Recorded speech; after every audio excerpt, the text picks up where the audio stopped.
अभी हम इन ब्लैंक्स पे आते हैं। The importance of the face with tears of Joy, ये एक इमोजी का नाम है, ठीक है। इसमें हमने ये ब्लैंक्स 5 करनी है। It is probable that before long an emoji such as the face with tears of Joy.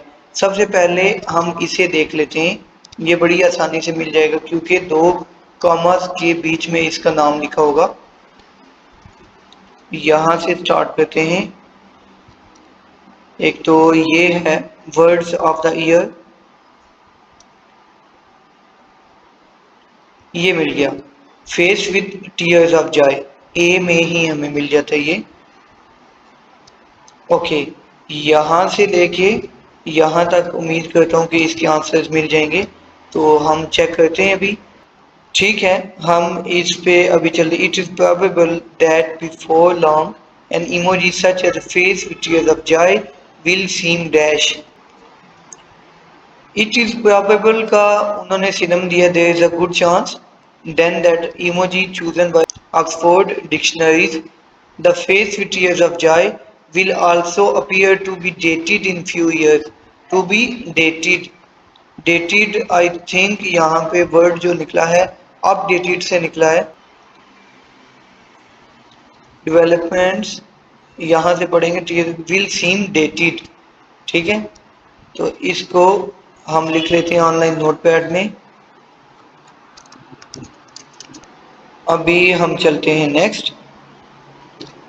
This is of interest as it tells us about developments in dash। अच्छा, दिस इज ऑफ इंटरेस्ट कहते हैं, ये अहम बात इसलिए है क्योंकि ये हमें बताता है जो डेवलपमेंट्स हुई हैं किसी चीज में।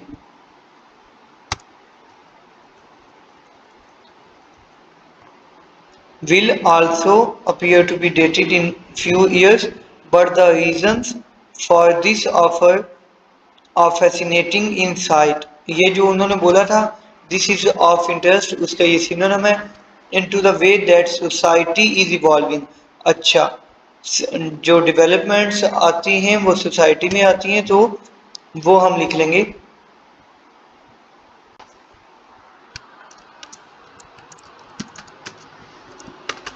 Society providing an effective way to focus on both the dash and future of human communication। एक तो फ्यूचर की बात हुई है। The little yellow circle with dots of IX, a surprisingly good lens through which to view the history of human communication and to predict its future। Future ये आ गया तो answer यहाँ पे बनता है हिस्ट्री।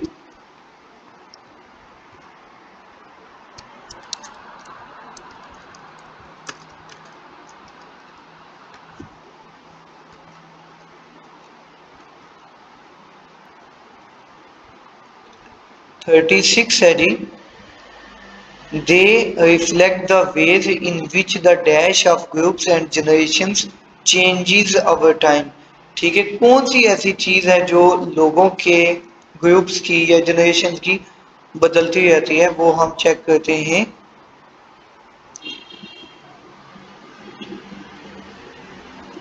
यहाँ से बी में आई थिंक ये मिलेगा क्योंकि ऊपर तो कंप्लीट हो गया है ये पैराग्राफ। बी में चलते हैं।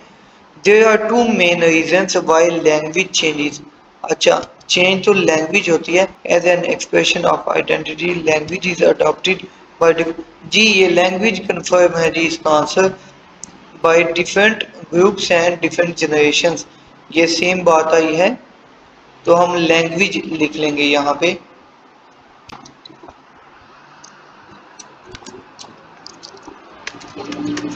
थर्टी सेवंथ है।